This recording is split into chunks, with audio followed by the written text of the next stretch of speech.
Hey guys, hope you're all well. Just wanted to do a super quick video on Rick Beato's latest video, I believe, on why today's music is so boring.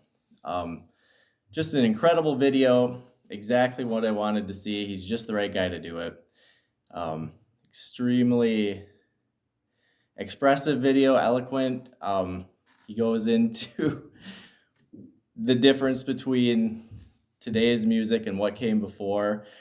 He mentions complexity a lot, which I saw in the comments. A few people were kind of wondering, well, why does complexity necessarily mean better? And in and of itself, it doesn't. A riff like the Kinks, You Really Got Me, extremely simple. Perfectly good, though. Excellent. But in general, complexity is going to lend itself to, I saw someone in the comments respond to this, and I agree with it, that it's going to reward further listening for sure. There's going to be more that you can come back to time after time. So that's certainly one of the benefits of it.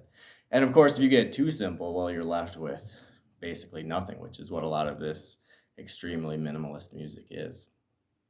So anyways, yeah, thank you, Rick. That was exactly what and I'm sure a lot of other people really wanted to hear. You really laid it out nicely. And even better than that, he gave some concrete examples, uses technical expertise to show just what people can do in order to try to make more interesting music.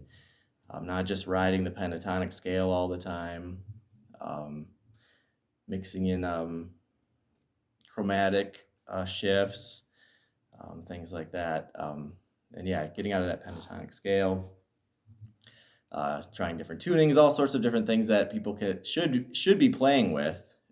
Seems like even when they do these days, though, the results are less than thrilling. I don't know what that's about. I don't know if these are tools that can be used, but we still need those certain kind of savants to come along that somehow just have a knack for coming up with unique ideas that work.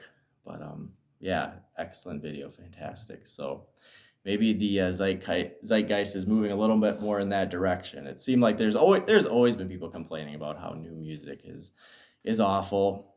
And yes, some of that is from getting older, nostalgia factor, things like that. And I'm going to do a video kind of breaking some of that stuff down and acknowledging it as well. But a lot of it is just that the music is not as interesting, not as creative.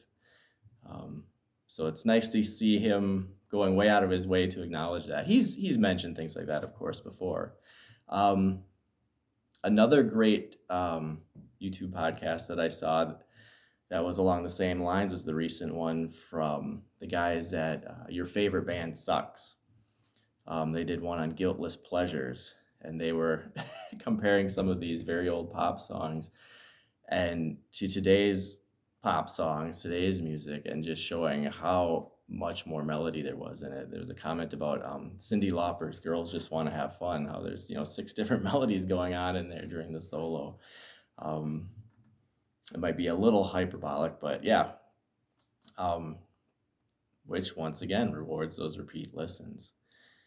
And it takes a lot more creativity to be able to weave all that together as well. So it would be great if we could see more of that in future music. They also went very in depth on making the case for Limp Bizkit's Break Stuff. Did an amazing job with that. I would probably take umbrage at a little bit of that on artistic grounds, although I'm not really sure. I think point by point, I would have to give them the points on technicalities and concede that, because they made an excellent argument. And they said that really Break Stuff is a perfectly executed concept. And it is. And that was attested to by Woodstock 99, I think it was, where everybody started to break stuff.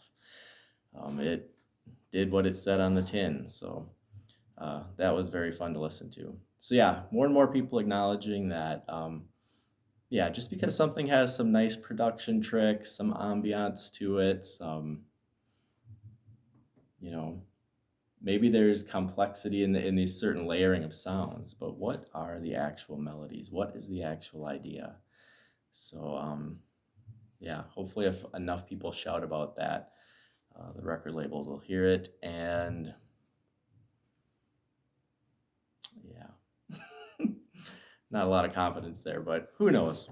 Anyways, at least we're aware of the problem. That's half the battle, right? Anyways, take care.